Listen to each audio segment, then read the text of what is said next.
See if I can get this up here and see if I held this up like this, would they be able to see it? I don't know. Every I guess morning, I'll be able every to tell here evening, momentarily. ain't we got fun? Not much. How's it going, everybody? This is Glenn with Last of the Boomers, and I hope everybody had a great weekend. I know we did. I enjoyed the football games yesterday, and we got to celebrate my wife's birthday on Saturday, so that was a good thing. Three of our kids came up. It's always good to see them.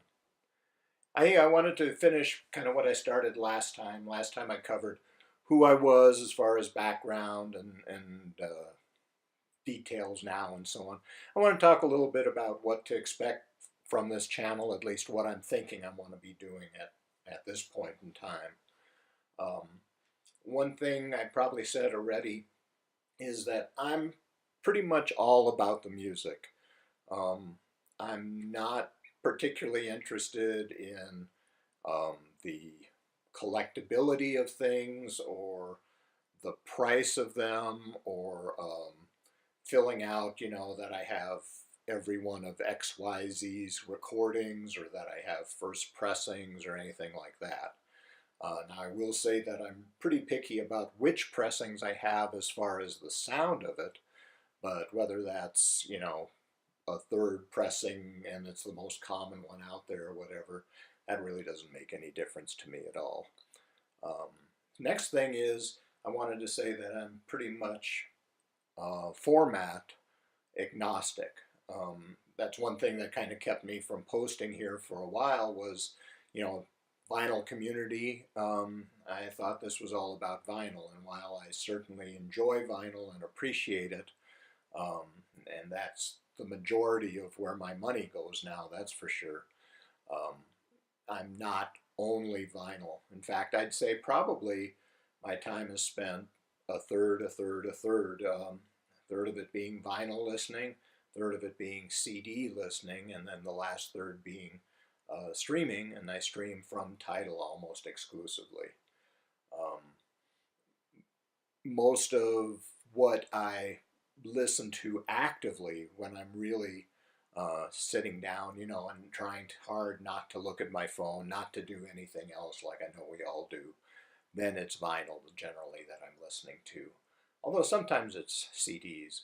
But if I'm trying to do some writing, that's where CDs come in because I don't want to be interrupted every 20 minutes. And CDs, of course, give me that hour or whatever it is. And then streaming, a lot of times where I do that, of course, like everybody, I do it in the car and so on. But I really do use that if I need help getting to sleep or I wake up in the middle of the night and can't seem to get back to sleep. That's where I'll start using streaming a lot of times. And streaming is where I discover music. If some of you mention something that sounds kind of interesting to me, first thing I do is go to Tidal, and hopefully I'm able to stream that and see whether it's something of interest to me or not. Then I'll go on to discography, see what pressings are out there, how available it seems to be, so on and so forth. I have ordered from discography, and yeah, it's worked pretty well for me. In fact, I've got an unboxing that I'm going to do here. Can't wait to open those and tell you about them. What else was I going to say?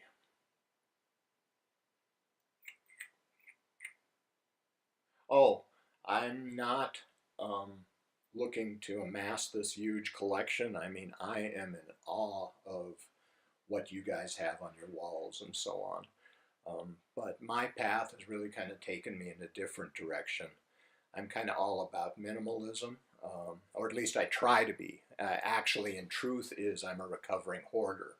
And so therefore I try to be a minimalist about it. In fact, I'm kind of toying with the idea of maybe allotting like two of those Kallax cubes to my collection, such as it were. And the way I'm going to do that is keep track of what I listen to throughout the year, and then anything that I haven't listened to within a year, I figure I don't need, and I'll go ahead and get rid of that.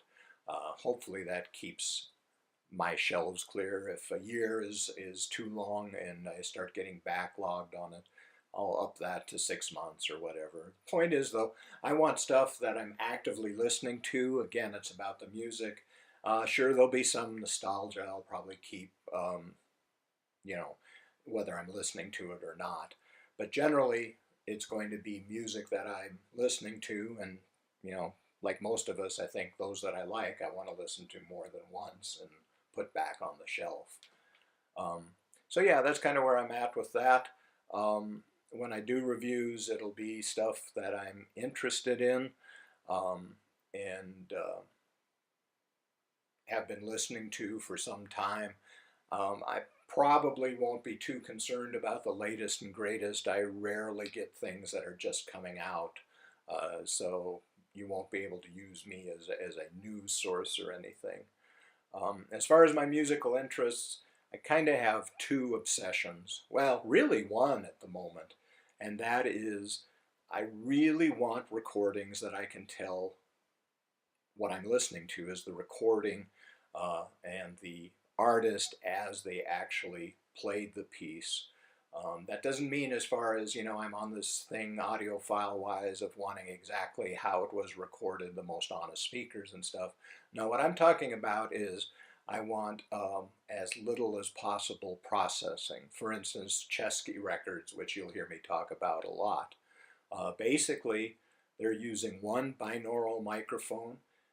Everything is a complete take, no cutting in, minimal EQ, minimal compression, so on and so forth. And you can tell, if you listen to a Chesky recording, an acoustic guitar sounds like an acoustic guitar. They record in a church, so you get all this cool echo, but it's natural echo. It's not something that's been added after the fact digitally and stuff.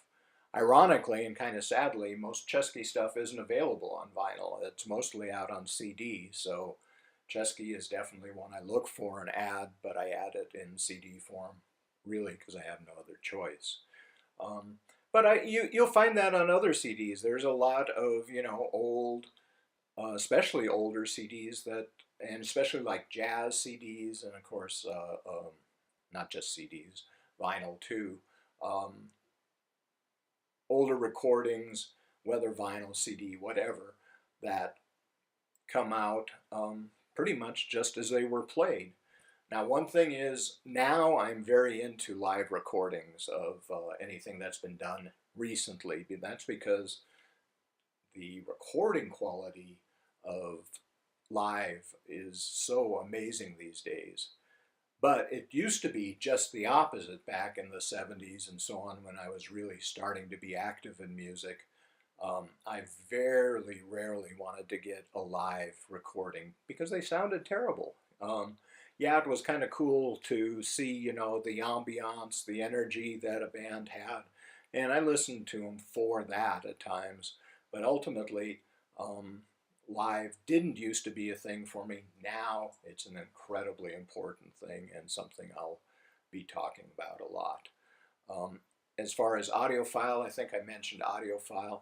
I do have a bit of that in me. I don't have the budget to be like crazy serious about it, but equipment's important to me. Having something that sounds good or that I think sounds good is important to me. And from time to time, I'll probably mention that in this channel, but like I say, I don't really have the budget to be very serious about it, so I try to do the best I can within the limitations I have. Ultimately, I'm more concerned about spending money on music than I am on spending money on audio gear. Another thing that I wanted to kind of touch on is I'm very much into grassroots kind of stuff, although I don't have any problem with major labels, as you saw in that first video I did. I'm really kind of looking out for indie things, things that aren't on major labels, and especially I like supporting like Bandcamp or other outlets like that, going to a live show and actually picking up whatever I can get at the merch table and so on. As a former musician, I know how important it is and sometimes how desperate musicians are for that money, so I try and make sure that as much money goes there as possible. And also, there's kind of a neat side effect because they can't afford all the fancy equipment that maybe the major bands do. And so you'll get a lot of simple, basement or garage type recordings, which is much more the kind of thing I'm looking for. Well, okay, I see I've gone my 10 minutes. That's what I want to go. I think I'm going to try and knock out a few videos. I'm figuring out already that this is incredibly time consuming as far as setup and so on. So I'll try and get a few here recorded right in a row, but I probably won't release them that way. So I'll see you next time. Bye.